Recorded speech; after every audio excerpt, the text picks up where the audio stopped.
7-8, we dey move. Every step,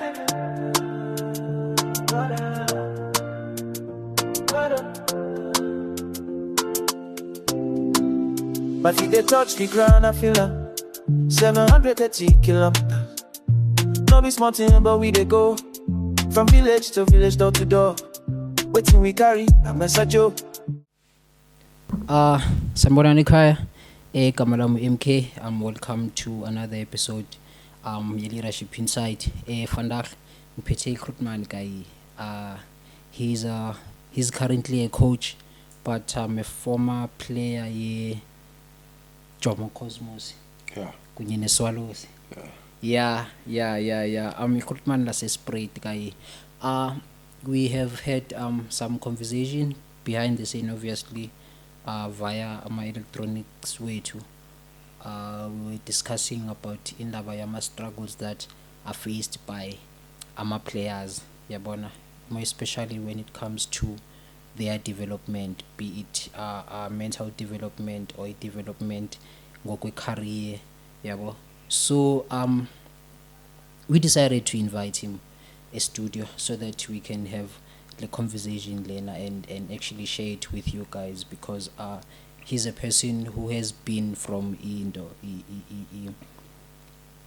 level that is professional, especially with football. So he's one of the people abayazi into bathetha ngayo because they've actually lived it, yabo. So grand Grand wena Khotman.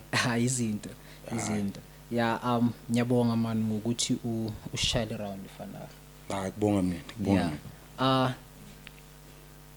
I know more especially from my family here on YouTube ukuthi most of us you'd find ukuthi asikucavi kahle ukuthi le Khrootman le ubani ibuya kuphi kanjani, yabo. So ngicela usiphe nje just a bit about the background yakho ukuthi ubani, uzalelwe kuphi, and then ukhulele kuphi. Mina igama okay, ithi ngicala ngibulise emakhaya, ngibulise nama viewers wethu. Before ngizintroduce ngithanda ukubonga ithuba because of lama platform so yiwo abalekile in order to share the knowledge, because of knowledge is power, yabo. So kubalekile ukuthi sithola ama platform so sometimes it's just to showcase your talent and also to show the knowledge nama coaches or players or a community.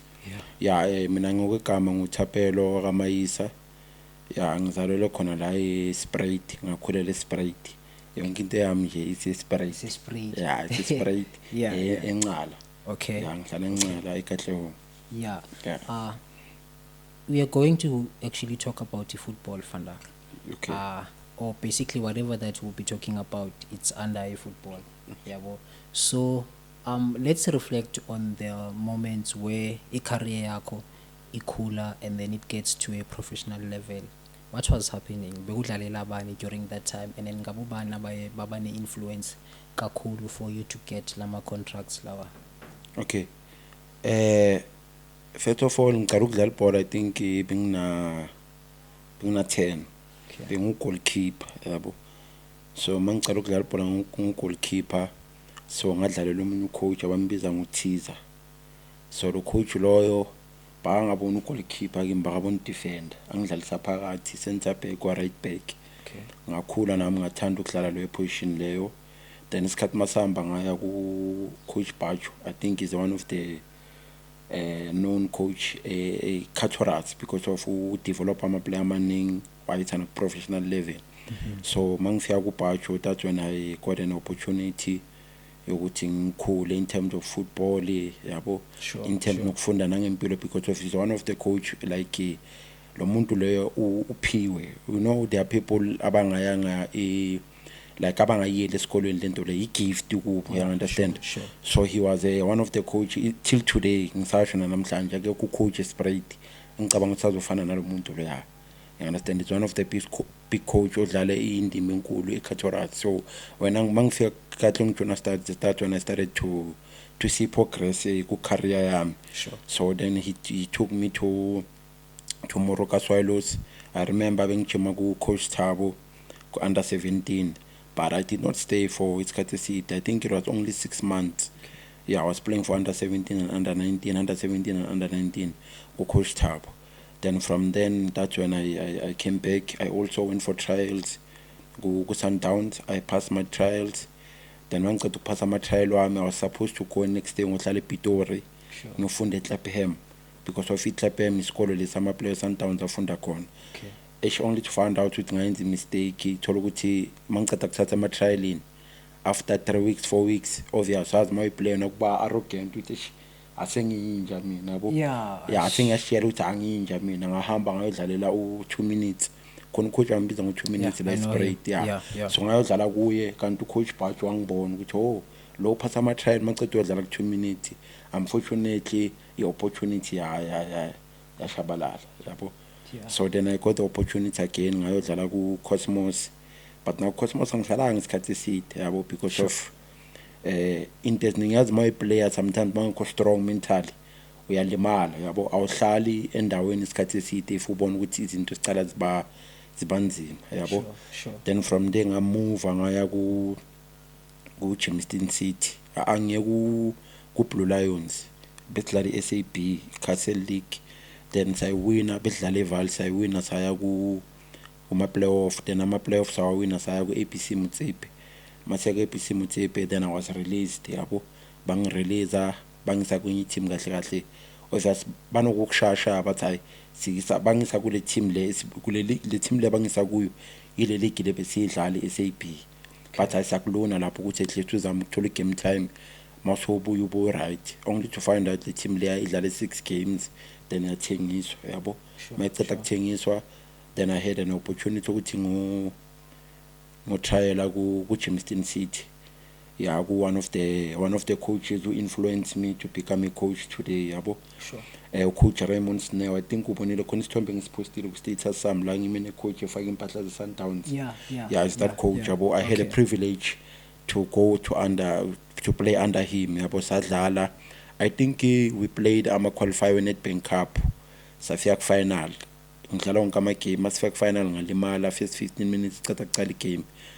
So after finally only to find out Coach Raymond uyahamba team uya ku Sundowns. That's when they call him ku Sundowns to also coach Sundowns because of he once played for Sundowns professional level.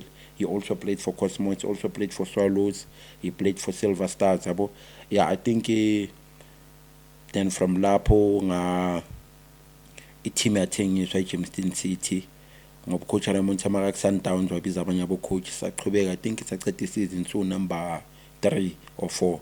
Then they sold the team. After selling the team ngaya ku coach Miriam Sky City. We also playing SAP League. So mangifika lapha I played I think 1 or 2 games. Yeah, I had a problem Achilles. Yeah, lithambo la enyaweni phansi. So belingishaya both legs yabo. Bekunokuthi maybe mangiswitche ibhola kayi4 kayi5 bese ngicala ngiyachuka yabo. Yeah, ngiyachuka sengigijima ngiyachuka yabo. So bese ngikhawutha khona noma ngidlala ama tournament la station 2 ngidlala eKatse one thing ngakhapha ibhola kayi3 kayi2 futhi eliqine kakhulu bengikhawutha. So ngagcina ngathazini ifootball ithi retire yabo. Yeah, that's the history of ebhola le. Yeah, ne. There's actually a couple of things that I've highlighted kuyo le journey that you've just given us.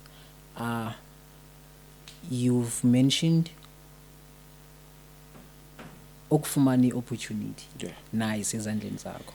And then as a young player so uyaqala uba arrogant. Let's break it down. Because I want nama players amancane or asakhulayo who are looking into getting kuma opportunities afana nolawo wena ufikelele kuwo yabo. Let's teach them something. So umdala no, you are reflecting back and then uyabona ukuthi no man, whatever that I was doing then ama actions wami or attitude yami, that was arrogance. Urealize nini la idea? Ashiyazi masayenzeka ne awuboni. Sure.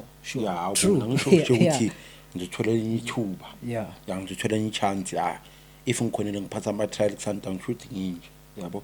So I think into engishaya mina laphaya ane ngaremember that day besihambise ucoach Bajo sihambe nabo Killer khona umfana lo bambiza Spirit Killer Mapoto. Okay. Yeah, it's one of the very, you know, they are khona abantu aba-talented, then there are players who are hard workers, then there are players who are gifted. Sure. That boy is very gifted, and I have so much respect kuye, and I think top 5 in best players in Katlehong ukhona top 5 yami, one of the best player yabo. Okay. So bengihambe naye lapha ema-trialini ne makafika bakashaya amaphasi bahlanya abantu yabo. So masifika lapha makalo kashaya amaphasi mina ngangeni sangenile one thing ngithola opportunity ukuthi ngene ngangena ku-assistant coach siyadlala 10 minutes abangiselect, another 10 minutes ka-assistant coach akangiselect. I-10 minutes yokugcina kumele ngisiprove kulokugcina bangisa ke-head coach manje uGodfrey Sapule. Sure. Ngiyakhumbula iphepha lakhe lapha kabhala ama-player beli-empty bangakakhithi umuntu. So mangena kuye bangiphasa ibhola ngireceive cut inside ngishaya i-goalkeeper save. Kwesithuba ngiphasa ibhola switch diagonal pass angibiza athi ayoza la mfana ubuyaphi ngithi ngibuye Spirit eKatlehong. Athi ubani igama lakho ngimtshela athi ngifuna ukukutshela something wena today you will be a first player yaseKatlehong yokudlala ku-Sundowns kuma-juniors yabo. Athi hayi jonga ngaphandle sengibonile okuningi.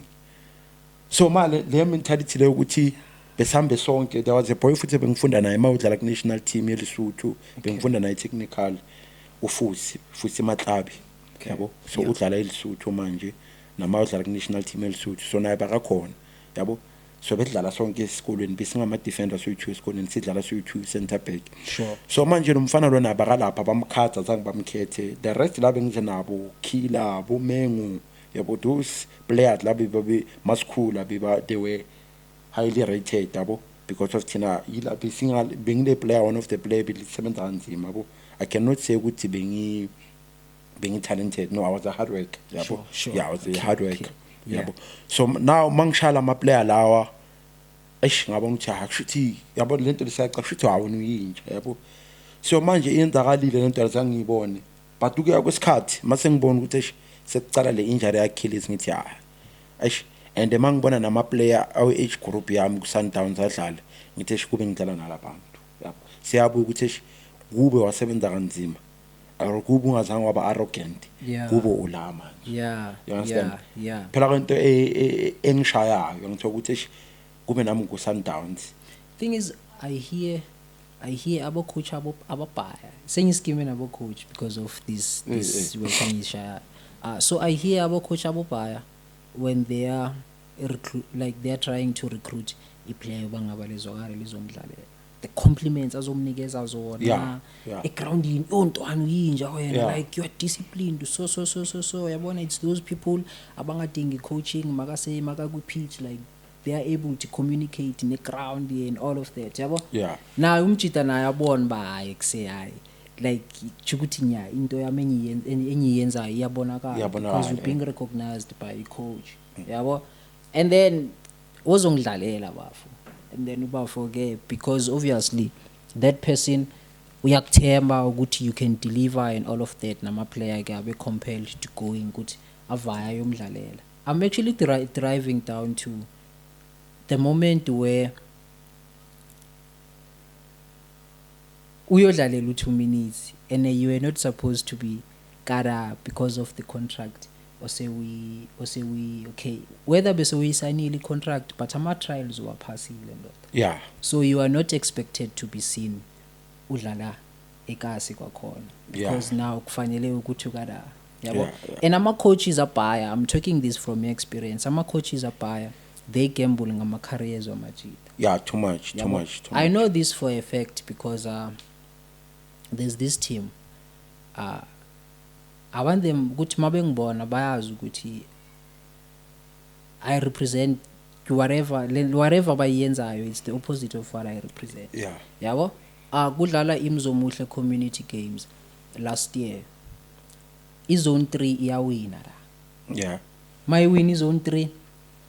I-player beliperforma best kada li player abalipikile, enela player lisayine contract professionally yeah akufanelanga ukuthi liyadlala kala yeah yabo abo coaches they were aware of leyo nto leyo ama tournament organizers were aware of leyo nto leyo but because makuzwakala le player maybe there's few audiences ezizozwakala and maybe ne performance grounding izawuvutha and stuff and then they compromised bagembula ngecareer yakhe for leyo nto leyo yabo so uyi coach ngoku what can you say around I attitude yama coaches enjeyana especially towards ama players because mfethu taking from experience now ubuya kuyo yeah that was a bad move yeah too much yeah that was a very very very bad affect yonke into affect yonke into yeah affect yonke into I think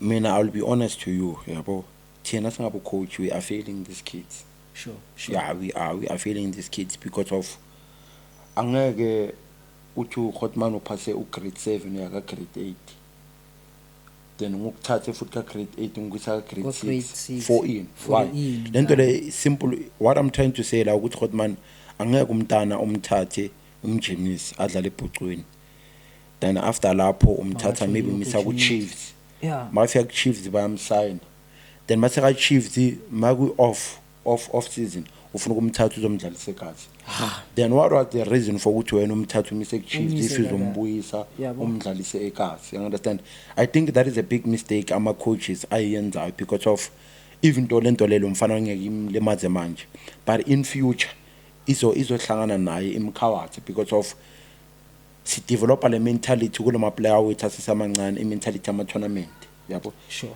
into bengi reprimand ama player wami during the week ejimini ngithi why ufuna ukuduma e tournamentini why ungafuna ukuduma eTV hamba uyoduma eTV abantu bathi sabakubona so eTV because of it's pointless ukuthi uthathe a player in the contract sure you understand ulethe lokushini yabo because of laba abancane laba angiba blame kakhulu ngiblame aba coach ba but sengikhuluma laba abadlala ku PSL NFD mina I think ngiblame abona kakhulu because of ngiblame yena no coach because of uyazi ukuthi na contract you have to respect the contract yeah. You understand yeah na next time mawusayina enye team because of fact into eyenzakala ku football abantu abangayazi yabona if let's say typical example ngidlala ku Chiefs first team mangidlala ku Chiefs first team no contract ngiyabuya ngizodlala lokushini the day Chiefs ngirelease then kufika iswelele sithi sangisign iswelele swenza investigation ngami ukuthi what kind of a player I am then if I found out ukuthi le player lidlala ama tournament akusi player ninga-investa kulo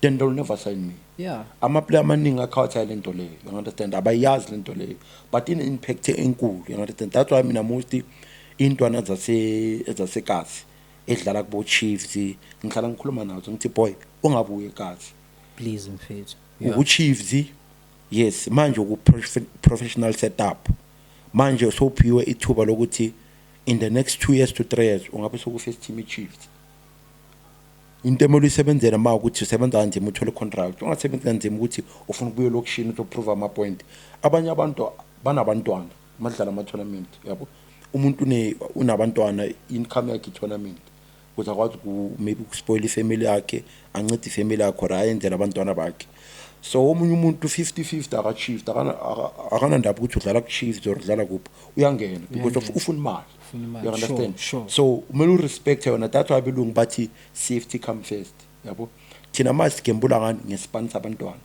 yabo uthonda umntana after boma 4 years 5 years he's nowhere to be seen sakathe lokushini ukhohlwana ucoach ukuthi into wayenza sisemncane adlala ku Pirates wamthatha wambuyisa yabo that's why ngithi mina that's why ngihlangisho ngithi you cannot say kasi I always listen to abo coach bathi I'm a best coach what but you cannot say you're a best coach ekugcineni ulokuvutha ama player adlala ku Chiefs bayeke badlala ku Chiefs raise others if you are a good coach I'm not sure if you are saying you are a best coach if you are a best coach that's why nasesikolweni abo mistress yeah more pass uyaka grade 6 angeke afunelwe ya futhi uloya uzoraise umunye uzaka grade 6 aphinde iminyaka ilandelana so nathi ku football it's the very same thing that we have to do to raise others if you raise ulodge raise omunye ulodge raise omunye umfukeni That's that. I think abo-coach bangaba nale mentality leyo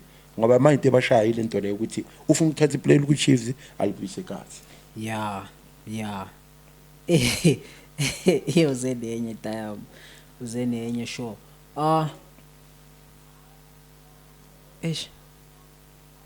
Ngiyabloma nama coaches abaya. Yeah. And mangilandelela this thing yabo ye coaching ukuthi you find ukuthi omunye akasiwo coach nje kuphela. They even took initiative ukuthi bavule either a club yabo or academy yabo. Yabo. Question I always ask ukuthi besides ukuthi kuyenzakalani epitchini ama positions ukuthi ibhola mali lihambele phambili liyokora, what else are you teaching players? Yabo? Yeah. Are you teaching them financial discipline? Because these people obviously when they are going to be signed by Lamatima Makulu, they're going to be exposed kuma contracts wama 300k ngenyanga, 250k ngenyanga and all of that. Yabona? Yeah. So for a player elibuye kasi elibuye ebucwini, how do you mentally prepare that person for that amount of imali, that number of ifame azobachongane nayo and all of that? How do you then prepare a player for leyo nto leyo? Yabo? Because ukubonisa ukuthi ama coaches they are failing ukuprepare ama player for that level. Boni player ukuthi selithole the opportunity for a professional level, azokale abuyele yiye kasi azogembula nethi ukuthola i150 per game. Yeah. Because I know babhatala ama 150 lama players, be it uluzile or awuluzanga, but for the fact that you've called me ukuthi ngizokale kayi 100 rand and 50 rand, and then you compare it nalama thousands aphumala with the professional contract umjita azoyithola. Like niwafundisa ntoni ama players? I'm asking this because you are a coach and now une team yakho sewuyirana lo. Yeah, I think yabona into ebalulekile wona Khotman, abanye ama player ashawa i-background or i-character most yabo. Sure. I was talking to a certain coach Izolo Rtang. Ngisipana naye lo coach lo yabo, uhlala la iThokoza Station 2. Yeah, one of the future Khotman engifuna umbheke isikhathi masilokisiya. Okay. Yeah, bathi uvuyisile Sikhotung. Okay. Yeah, uvuyisile Sikhotung baka coach ku Sicwele Stars last year if I'm not mistaken. But Sicwele Stars, yeah, team level. So it's a very young coach. Una doing, yeah. I think I've seen the guy, but that boy is a future, make no mistake. Yeah. That boy, that boy is a future. Okay. Yabo? So bengimtshela zona ngithi imali akunalento ukuthi imali ishintsha umuntu, but imali iveza ama true colors omuntu. Khona abantu mabathola imali bayachinja. Why? Because of bangana access ecaleni imali, bangana access ukuthi angaveza ukuthi yena uyinhlobo enjani yomuntu. As soon as the money comes in, sakaveza ama true colors wazi ukuthi mina ngumuntu oso. You understand? Uyabona my Khotman isihlele kuphi? Maybe the platform le ngangenza ukuthi abantu ababhaya banginotice ukuthi hayi shooting grand sengicala ngibiza maybe ijule ehudi nanani maso ngibiza sengakuxhoshela shithi sengiveza ini ama true colors wami ukuthi hayi ngile inhlobo yomuntu. Yeah. You understand? Yeah, okay. Sengine access manje yabo. So I think ama player amaningi na Khotman njengoba ngisho ngithi background sometimes you find out ukuthi player bedlala ama tournament elijwayele ukuthola ama 150 maba win tournament maybe uthola 2000. So makathola professional contract bathi salary yakho 50,000 yabo plus ne-signing on fee, so yabo ngithatha imali eningi. You understand? Yeah, kanti by that time isikhathi leso kumele invest ukwazi ukusebenzisa imali ngendlela sharp. So I mean I think ama player wami one thing that engibafundise yona ukuthi gent, you must know how to use money, and remember when you play football awudlali football for fun, you want to change your background yabo. Sure. So anything that you get, make sure ukuthi uchange in ilgini ngaleyo mali leyo, whether uthola contract or maybe uphumelela ngesigela, but the background yakini kumele wazi yiyo kumele ukupush or ukumotivate. Yeah, because of if you wanna Khotman ucoach lentwana lezi, they are coming from different backgrounds. Khona namhlanje izolala nepapa nekhabishi, khona enye namhlanje yolala ngeKFC yabo. So you have to motivate them ngebackground ukuthi endoda uyazi ukuthi wena uhlala emkhukhwini, you must build a double story for ugogo wakho yabo. You must build khona intwana yami idlala kimi manje uMiss yabo. Sure. Le ntwana le wona Khotman ihlala eSiphamandla emkhukhwini yabo. Ngihlala ngimotivate ngithi each and every time waphethe back with Jimmy umelwazi people ukuthi ufuna ukubuildela umagogo wakho ini i-double story yabo. So ngistora le mentality ukuthi nemali mase ingenile akhumbule lamagama ukuthi ucoach wathi mina ngibuildela umagogo i-double story mele ngishintshe i-situation yasekhaya. You understand? Sure. Because of if ama player awukhulumi nabo about the especially financially ungaba advice bazokhawateka. We have seen a lot of players bakhawateka financially. Umuntu ma retire kana mali. Why? Because of there was no financial advisors. Baka spend imali the way bakafuna ukuspanda ngakhona. And akhohliwe ukuthi yonke into inesikhathi sokuphela. Ebholweni retire futhi. Especially futhi South Africa sekwenza. Shade threshold retired. Sabagrauta off yabo. So kumele ukwazi ukusebenzisa imali ngendlela esharp yabo. Ungachaza ukuthenga imoto iBMW. iBMW ifana nomntwana. Imoto ifana nomntwana. Dinga maintenance every time. Uthenga iBM, uthenga Mercedes. Maybe we maintain every time yabo. At least uthenga imoto wazi ukuthi hale ilingana mina yabo. And sometimes ukutshela ama player ukuthi mawenza into ungenzeli into for abantu because of into eshayo Khotman. Once sicala sibe successful sesiba ne financial access. Sesifuna ukenzela izinto for abantu ukuthi hayi bebathi ngizophelela lapha athi ngibabonise. The very same people ozobachaza mawahamba ngeGTI. Yeah. Mase bayithathile iGTI are the very same people abazokuhleka bacathi wenzani. Grootman, let's take a short break ne. Okay, I'm flow. Welcome back Bafethu. We are on Leadership Insights. Remember we are on season 2 this year. The theme here to it's accountability. Not that Grootman is our account, but then yeah, it is what it is. It is what it is. Yeah, man. Yeah. It's serious, man. Le ndaba ye development yama player. Yeah, it's serious. It's serious kakhulu. You know, when we send umntwana ento esikoleni, yeah, we trust ukuthi kuleya 8 hours, if it's going to be 8 hours umntwana azoyispend esikoleni, ukukhe ne protection yakathisha wakhe. Yeah, yabo.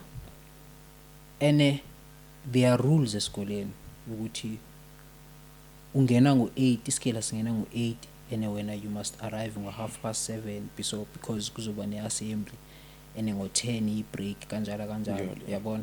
Ene awurasi classini, this is how you behave yourself nanani, and people they do le nto le. yeah, Yabo. It then goes down to ama-football clubs. You are trusted ngumntwana.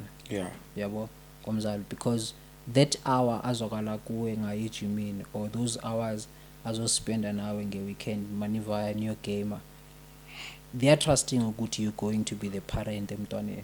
yeah, Yabo, and they trust ukuthi akunama habits abed umntwana azowa inherita from environment wena expose kuwe. yeah, Yabo, of which azoba harmful to future yakhe. Yabo, I'm saying these things because even guys, I see abantwana aged 10, 11 badlala ibhola, very bright career abanayo, especially eDiskini.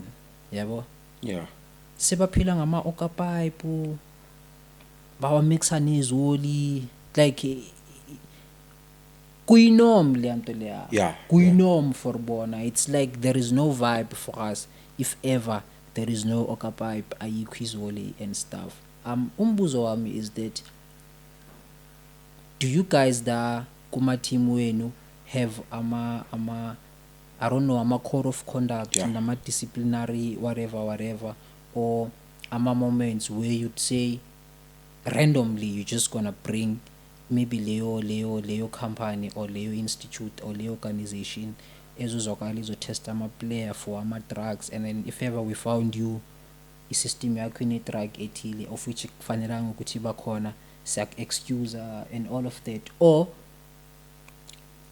for as long i-team yakho or i-academy yakho inama-player amaningi, if ever impilo zabo privately ziyadevelopa or azidevelophi, you don't give it for as long nje i-academy yakho idevelopa. Khambani la, what is happening? Into engayisho ukuthi man kokuqala ukuthi into ekhawutha abacoach ababhaya Yeah, abasifuni isikela. Yabo? true. Yeah, abafuni isikela. Yabona i-passion, if you are passionate about coaching, i-passion on its own it cannot do anything, but passion that is mixed with knowledge, at least it can take you somewhere. Yabo? Kune course abayibiza nge-FIFA Safeguard. It's free, Hotman Lam, for free. Ayifuni mali, just ifuna i-data or i-phone or i-laptop uzenzele i-course ye-FIFA Safeguard. Ifundisa ngazo lento lezi, i-certificate akhona ngishayile, I think 2 months or 3 months back. Ye-FIFA Safeguard. Most ma-apply kula ma-team lawa abo Chiefs inini bayifuna. Yabo? Why? Because of sikhuluma nge-safety yomntwana under wena ucoach. Sure, Can we trust sure. you with these young boys? Yabo? These young boys, So yeah. le course leyo ikufundisa ngazo lento lezo, yabo. So I think into eshabantu ababhaya abo coach abaningi sometimes ama mistakes esiwayenza singabo coach. Ukubhema phambi kwale ntwana Yeah. ucoach. You understand? Ukuphuza phambi kwale ntwana ucoach. You understand? Angisho wona kubo ubaba uyayifaka uyayimento. So kushuthi mababona wena uyenza lento leyo bayibona right because of wona kubo uyaba inspire ubaba uyimento. Kushuthi mayenzwa kuwe right nakubo bangayenza yabo. So into engizama ukuyisho sometimes into ebulala ama player wona Hotman abo coach ngendaba ama clearance yabo. Intwana idlala eteamini so Yeah, mase isuke eteamini so ifuna ukuze eteamini yami ngenze example. sure, sure. Mayifika eteamini yami intwana ngiba interested kuyo boy lethe izinto sikenzele icard weekend udlala. Mathi mcheka ku system uregister under any team. Okay boy yakulo coach yakho ufuna clearance yabo. I-coach yenzeni yale nge-clearance. Yabo? Yeah, Mayala nge-clearance and Hotman lento lebhlungu ukuthi that's wabona abanye abantu mabageleza isigela thola matric bakageleza then makuphuma ama results ufailile abanye bayibulala because of it's very painful. He has been putting so much effort yabo. Yeah, So it's the same yeah. thing nebhola ukuthi umntana uyenza Monday to Friday ijimini akalofi Saturday makudlalwa akakwazi ukudlala. Why? Because of funeka i-clearance akana card yabo. So lento leyo makayicabanga makahlela yawani yabo umthathini ayikho into engidlalela ibhola ngiyajima mara weekend angidlali. So kungcono ngiyohlala ekhoneni yabo. Makahlala ekhoneni cala ama habitual asibhemini bacala bayabhema yabo. Angishisa zakudlala then sakabhema umntwana ugwayi from ugwayi maybe shaya insango from insango habli ama drugs. Then thina sothini abona labangani laba surround ngabo but asibhekanga ngeroot cause alomfana ukuthi iqale kuphi lento le ngishona Yeah, iqale yeah, ku clearance. Nice. Ucoach ngokhala nge-clearance yabona singabo coach sibulala abafana abaningi angifuna ukutshela manga. It's unfortunately into so asikhulunywa ngazo yabo but mina ngizokutshela iqiniso Hotman Thule ukuthi abo coach abaningi intwana ebhaza apha emafandag because of yibo bazibulele lentwana ngokhala ngama-clearance. Intwana igcine sehlele lokushini ayazi ukuthi yenzeni. So into ezayo ukuthi mathi asambe sobhema iyahamba asambe sophuza iyahamba because of ayazi ukuthi Ayazi yenzeni. ukuthi You understand? mayenzeni. So I think abazali ukuze bakuthembe ngabantwana babo environment le bajimela kuyo is it safe now? You understand? Sure. Number 2 makune lightning uyabajimisa abantwana kune lightning angeke ujimisa umntana kune lightning Hotman. Then number 3 i-pitch ubutshani where abu right for abantwana because of ubutshani bukhawutha abantwana ama-Achilles ama-ankle yabo. Okay, yeah. So Yeah. i-pitch i-condition ye-pitch injani, you understand? Njengoba ngisho ukuthi yena sometimes ubehave kanjani in front of abantwana yabo. Angeke utshele intwana ukuthi ningajoli but mawuhamba nazo emagemini ulokushela amantombazana yabo. It's a bad As a example coach, yeah, yabo. yeah. It's a very big example. Ningaphuzi but bayakubona nophutha utshwala yabo. So I think abazali izinto abasibhekayo most ukuthi what kind of a coach are you? Are you a leader? Are you a father? Are you a good example now ebantwaneni? Because of njoba ngisho ukuthi into ebalekile Hotman, especially ingama. Yabona kubo Daki case ngaleka kancane, but ingama la into ezichekayo kuqala ma coach, personality yakho. Ukuthi ubehave kanjani in front of lentona lezi. Number 2, communication, ukhuluma nabo kanjani.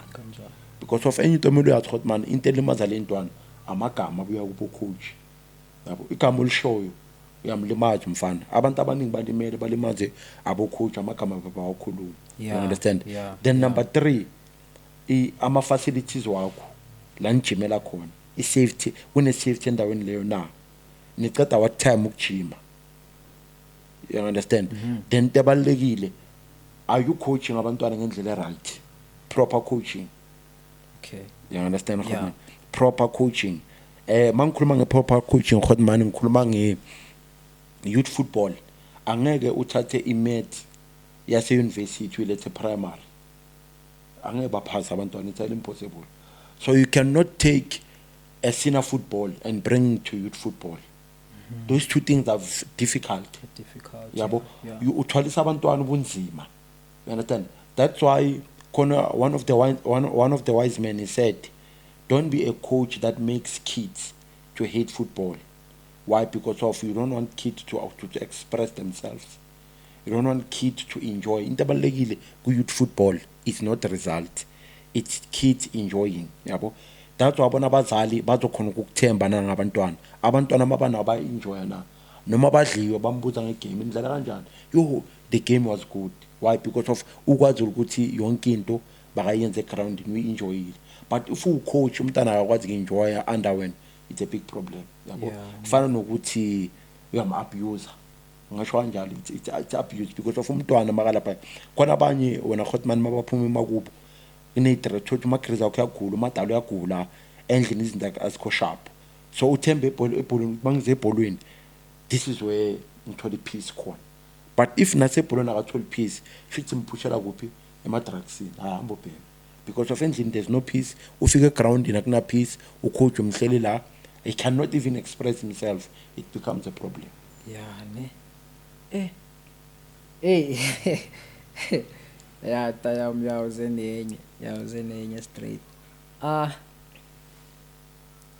Sisasekuyo lento le yokutrusta yama parents nokutrusta ama coaches ngabantwana babo.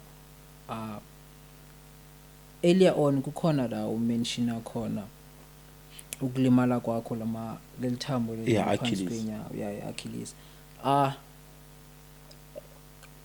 I remember kuma previous episodes I hosted Ujiane. One of the things that he highlighted was ukulimazana kwama players because asebenzisa amayeza, maybe komo mashaweni and all of that. Now because when you spoke of leya ukubane injury eso and in a way injury bakhona, quickly vele kafika emqondweni wami ukuthi what if uye waba seshaweni, maybe ungena kuceda ukuphuma iplayer beligeza ngeyeza and then lezo zinto zasheka sezikhawatha wena. Yabo, you are now a coach, you have a team. Do you advise lento leyo kuspanisa amayeza groundini, especially kule development or kule intwana zincane osazikhulisayo? Like, do you advise ukuthi mawuye groundini mfethu kumele uspanisa amayeza yonke lento leyo, uphathe namatswele namatswayi and stuff? Like, is that the tradition or a culture that you've introduced as well ku team yakho? At the moment angeke ngithi I advise my players to do lento leyo because of I don't believe in those things. I understand. Sure. So as much as ngasebenzisa lento lezo, I cannot ask these boys ukuthi basebenzise yabo because of njoba ngishilo ukuthi these boys are coming from different background. Yeah. So abanye mazoba forced basebenzise lento leyo yabalimaza yabo. So mina ngihlala ngisho ngithi umuthi webhola ukho yabo. Yeah, there are many teams are relegatiwe adwasebenzisa umuthi yabo. Umuthi webhola ukho yabo. Mina I believe in doing the right things. If you are if you are coaching proper, then everything it becomes simple, yabo. Simple, Because of me now, I am a youth coach, I'm not a senior coach, yabo. Even bengitshela abantu abaningi ngithi noma ngaba ne KFA license, but I don't want to coach PSL, I don't want to coach NFT. I want to deal with youth, you understand? Because of in youth it's not all about winning, yabo. Yeah. So I cannot advise my players with basebenzisa umuthi, yabo. Basebenzisa umuthi, Yeah, noma bangangisha 10, but into ebalulekile ukuthi ngibabone ba compete and see them expressing themselves. Ngibona even after game ngibabuza ukuthi hayi ngidlala kanjani, asho ukuthi hayi coach sidliwe but is proud ukuthi lento sifundise zona sizenzile, yabo. It's unfortunate ukuthi bascoreile sidliwe but lento sifundise zona siyazenza. So in youth football I don't think, but maybe bakhona, but mina for mina I don't think it's more important ukuthi maku youth football usebenzise yona lento esishoyo abomuthi nani, because of there we are not only there to win, we are there to give kids a platform to showcase their talent and to do whatever that they've been learning and training. Because of youth football is not all about result. yeah, If coaches they can remove that mindset. Yabona Hotman, in youth football, as a coach, we are not there to be saved, but you are there to save these young boys, yabo. In youth football, we become a best coach not by winning, but by producing players and developing players properly. You understand? I remember one of the coach Tukutuku Makhanyu Pirates uthi mina i-trophy lami makuthiwa ngini trophy, it's when I see these boys engibacoachile badlala kusina level, like the likes of Unkota usesararabi bakakhuluma ngayo athi nali trophy lami. I can see my boy now is playing in overseas. Mfukeng is playing for first team Pirates. Those are my trophies, yabo. That's how you celebrate in football, yabo. We're not saying win is not important, yabo. Iwin yes ibalulekile, but asingayifaki phambili naku development abantwana, because of that one you will start to ufuna ukusebenzisa indaba imithi, asebenziseni imithi asenzeni, because of so ufuna ukwenzani, we want to win and we want to be seen as what, as a best coach. yeah, You understand? Ukuthi uyespread mawufika espread uyabashaya uyakuphi uyabashaya, into ebalulekile ukuthi uwinile, but how do you win as a coach? How do you win? Did the kids enjoy? The application was okay? Did the kids express themselves? You understand? Lento leyo bafundisa yona, did they do it? Then that's a bonus. yeah, When you are doing the right things in youth football, automatically results become positive. Yabo. So in indaba umuthi mina Hotman, I don't believe in it. yeah, I yeah, don't sure, believe in it. sure. Ebafethu hayi nina niyamosha ground. Ngiyayithanda man indlela that this conversation ehamba ngayo ne, Yeah. because I feel like uyangisiza ukupave the next question. Okay. You are mentioning ukuthi iplayer kufanele lijabule, Yeah. yabo, and nabo coach ngapha bangayeke frustrate ama players Yeah. indaba zama wins and all of that, yabo. I know one of the things ezenza ukuthi ama coaches afuna ukuthi mawawine. Others they wanna attract financial freedom, Yeah. yabo, be it ngama sponsors or ngabantu abazozwakala bazo invest kwi team because izwakala nama results, yabo. Yeah. And mostly you'd find ukuthi ama investors or people who are dealing nezinto zama funding, they do not care ukuthi ama characters or ama player onawo anjani. Yeah. They are only looking at the results mouse pitching, Yeah. ukuthi are you winning, uyawakora ama goal and all of that, Yeah. yabona. So kufumaniseka bangaba in most cases you find ba coach under pressure, no, financially izinto azivayi grand, ya i-team nayo ya exista, asinayo transport, masine game kuphi we have to struggle sihlanganisa imali yokugibela, like izinto ezikanjalo. I get the frustration ukuthi sometimes nokudrive from izinto ezikanjalo ne, Yeah. but ngikhuluma nawe kayi, ngiblome nawe kayi, I wanna know more about you, I wanna know more about i-team yakho. Yeah. Are you registered and are you fully compliant, especially with the CIPC nezinto zabo SARS blah blah blah blah blah? Yeah, da ngirejistile but not ukusaksa, but I think CIPC yabo. Yeah. Yeah, but when it comes to those things akusimi engizenzanga ngincedela inye uHotman i-parent yabo i-player lakhe idlala kimi, so le Hotman leli sipana e-FNB yabo uzwela ithwala yabo is one of the Hotman eli-grand yabo mali kubona u-committed kunto lakusupport yabo. I remember mangoyenza i-D-license nganceda uye ngama-funds. Okay. Ngabuya ngayenza isi-license nginceda uye futhi ngama-funds yabo. Now sometimes if ema-groundini kanjalo ukuthi imali maybe sashota ngemali ka-referral transport, I can be able to call him ngithi Hotman cela ungisize. So most uHotman usipana FNB, so uyosiza ngalele ngile eze CIPC yabo. Njengamanje la ibhekini nami ngiphethe lenye ifile lasebank sisendele uye just namhlanje ngolifile apha no nelinye uHotman engisipana nalo uSibusiso Khumalo yabo. Yeah, I think abantwana ngibamazwe udlale ku Swallows first team, wadlala ku Sundowns first team, wadlala ku Maritzburg, udlalile nje professional, wadlala ku Marumo Gallants, wadlala ku Vets, wadlala ku Jomo Cosmos first team yabo. Na ku national team udlalile, so Hotman engisipana nalo yabo.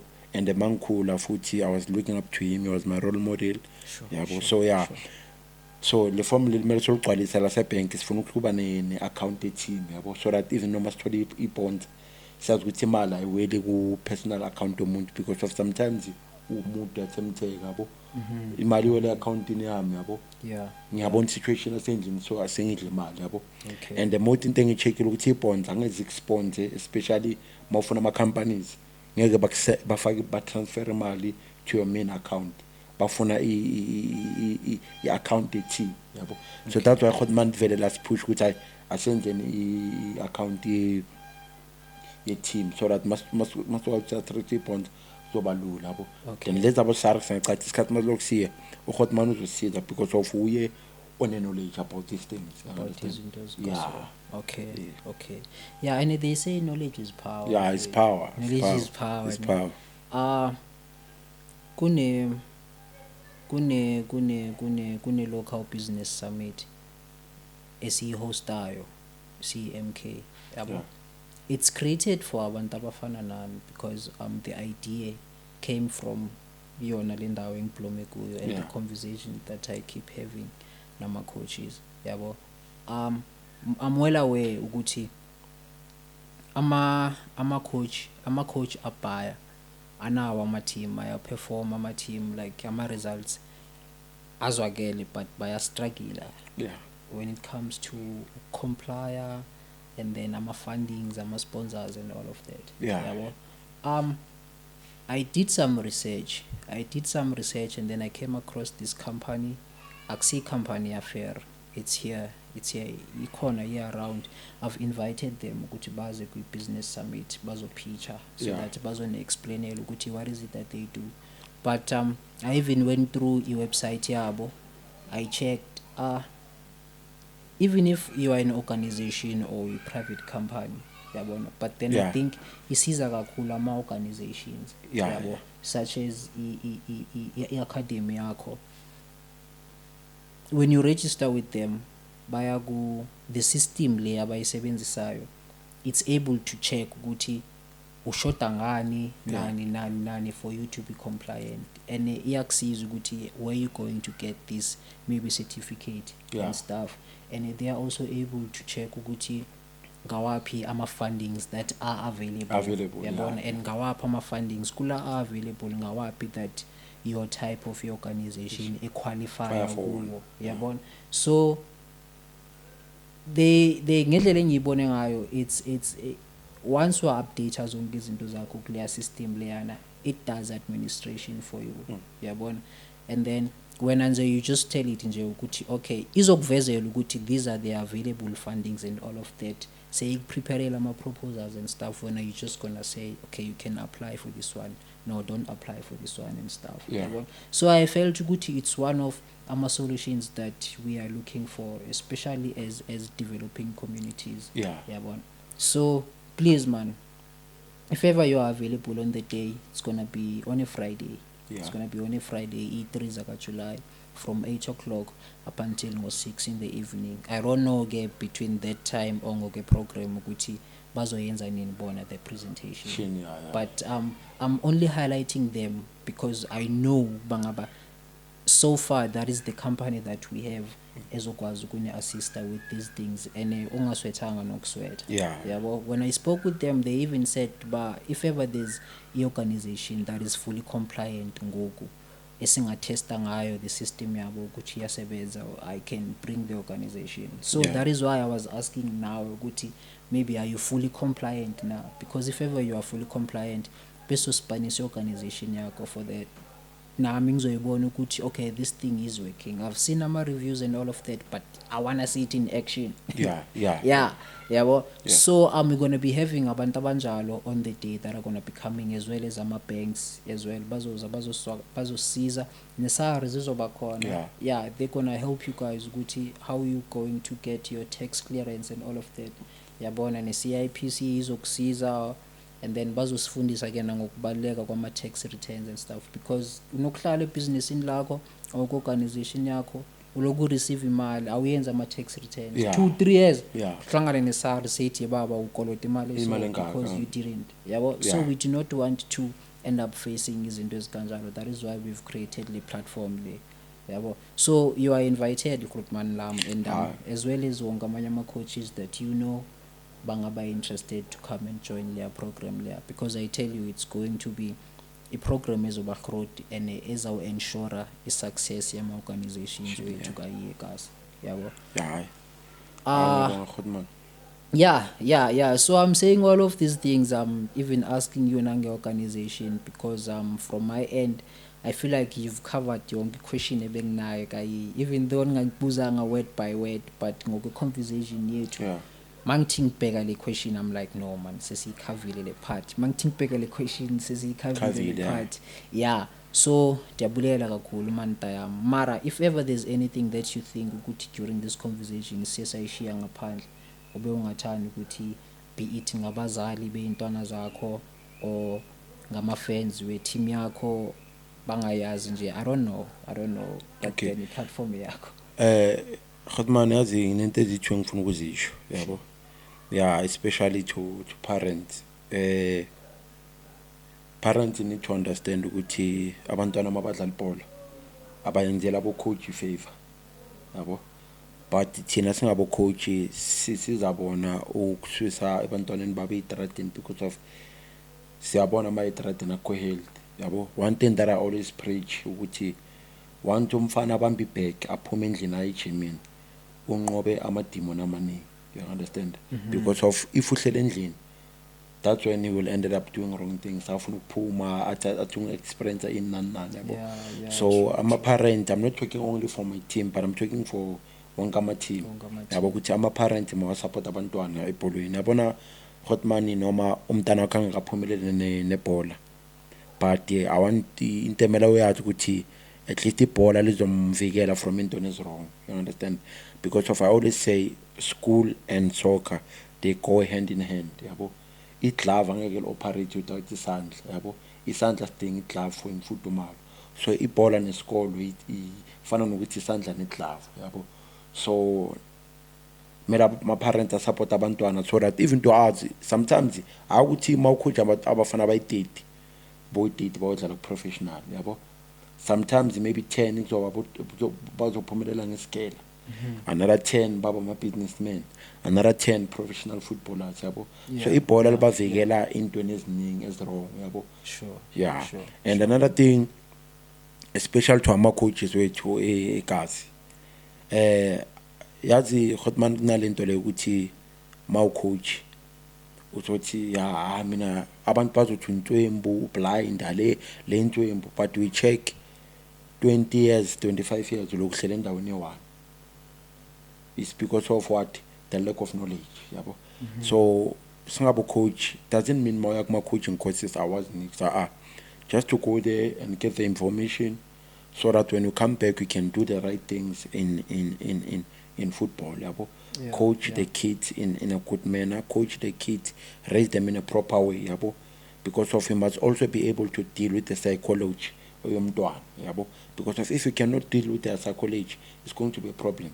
That's why I'm trying by all means to next year ngifuna ukuya eBoston when the sport management, so that I can be able to deal with the player yabo.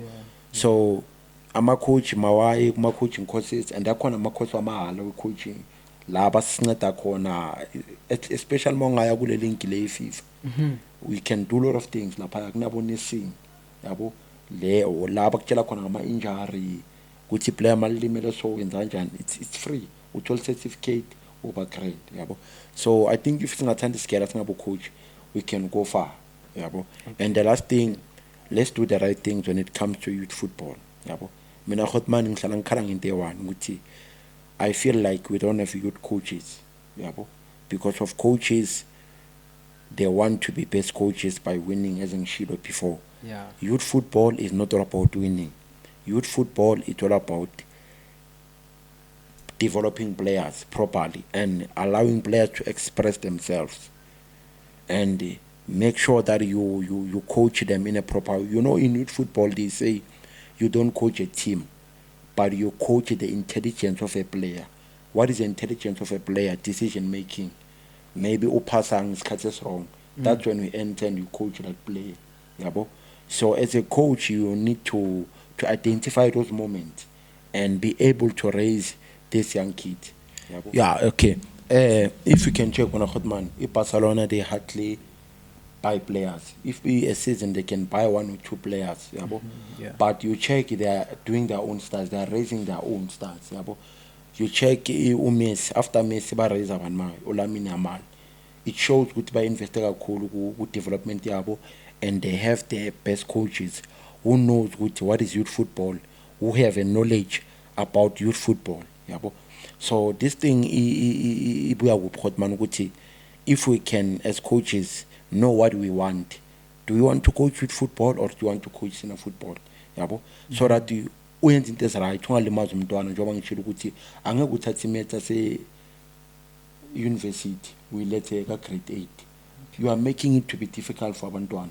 You cannot preach senior football in youth football, you understand? So we need to be aligned in the system in youth football ukuthi how do I raise a player yabo, because of if you check on a Hotman, mina angifukutshela mang before I had a D-license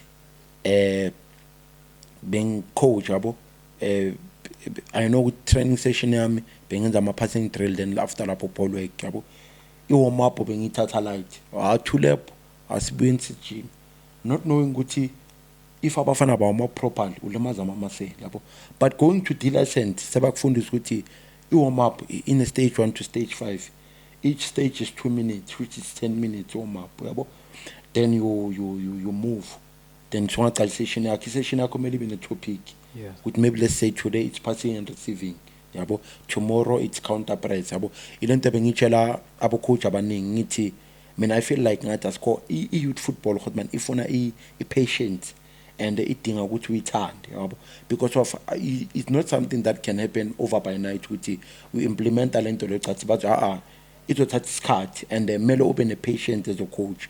It's like bakubuza namhlanje ukuthi what is your philosophy, uthi mina I'm a position, I love position football yabo, but mean you hardly do passing and receiving. Football Hotman starts with passing and receiving. We can run away and go everywhere, but football starts with passing and receiving. How the player receives it determines how the player is going to pass yabo. So if we don't do those things but ufuna abantwana badlale kanjalo gaming, it's becoming difficult. Uyamlimaza futhi confident umntwana, because of you don't do that session that goes hand in hand with your philosophy yabo. So that's why you train the way you play. So that's why ngithi Hotman mina I ask you, I'm a coaches, let's do the right things yabo. And I'm still saying it, and even other coaches they will say it. The game of football doesn't belong to coaches. The game of football belongs to players. That's why ngisho ngithi as a youth coach awumelanga wena ube phambili than your players. No, you need to be behind your players and push them to go forward. Uyabona kufana nabotishara na Hotman, abotishara primary high school bayakupush ane mabakupusha uba udoctor, mawuba doctor upusha ubani utishara ngeke ubone utishara akafuna ukuzibeka phambili kunawe. No, he or she's behind you, pushing you ukuthi uyekuphi uye phambili yabo. Yeah. So nathi singabo coach, let's do the same things. Let's develop players properly so that by the age of 17, 16, 18, the player is ready for senior football. If abo Barcelona bakwazi kuyenza Hotman, I believe that if singaba knowledge, we can also do the very same things. Same things, Yabo, yeah. se raise abo True, Mfokeng, true, se raise abanye abo Lodge, se raise abanye abo Thembazwana. Yabo. Because of mina Hotman njoba ngisho ngithi mina ngibe privilege ukuthi ngidlala eGermiston City under coach Raymond Lomchita lo Spanac Sundowns manje. That man it's a mentor game manje because of one of the coach who's passionate about youth football yabo. Umchita lo sometimes mawubukela Sundowns idlala uthi our coach ngiyabona nwini lathi yethu we won but I feel like we can do better. It simply tells ukuthi he's not desperate for result. He wants to see players improving, becoming better players because of if we youth football we are escaper, awukwazi ukutrap iball. We can escape with that, not being able to receive the ball properly. But when we go to senior side, we are going to be exposed. Ukuthi iyashort change ku development yakho. Ways will change, go and fetch your change. Yabo. So Nalo Hotman lela I'm grateful kulo. Raymond Sneo yabo is one of the top coach. I can rate him also in my top 5. He's one of the top coach, very passionate for the game and knowledgeable for the game and always available for me when I ask you questions. Mina Hotman, I'm one of the coaching I listen to every coach because of I know by listening to him I learn something from that person. Yeah, true, Learning is very important because of that's where knowledge comes. So that's one thing that I've learned from Coach Raymond. I remember when I used to play for Germiston City, whether I was in the bench or in lineup, uzonginika a coaching board in half time. Tell me what did you saw first half. I have to coach and I was playing with one of the big players. Basera, Basera, Davidson was one of the good players. So imagine coaching such players, telling them what to do. I did not understand what bagayenzani. But this cat must look see I can see what bagabon ukuthi when a calling like him. So he was installing that calling bagayenza ukuthi manifest. Yeah, true. So today today coach because of I've met that guy. He was able to say ukuthi there's a calling here to be a coach. There's a calling here to be a coach. Yeah. So ngithanda ukumbonga kakhulu and ngithanda ukubonga i-platform Hotman because of but you are good as you've been given a chance. So ngithanda ukubonga platform and I hope ukuthi what I've shared is going to change ibhola laseGaza especially in youth. Abantwana bakwazi ukuthi ba enjoy ibhola, bakhule sharp, bakhule under a safe environment. Bathatha isikela serious babalance nebhola yabo because of ngeke ukhethe ibhola isikele. These two things they go hand in hand yabo. Ngibulela kakhulu Hotman for a platform. I'm not taking for granted. Who knows ukuthi after this I can be somewhere through this podcast yabo. So umuntu uqala somewhere yabo. Ngiyabonga Hotman. Ano nami ndiyabulela nami kakhulu. Guys, you've heard everything. What do you say? Coaches, you've heard everything. What is your take?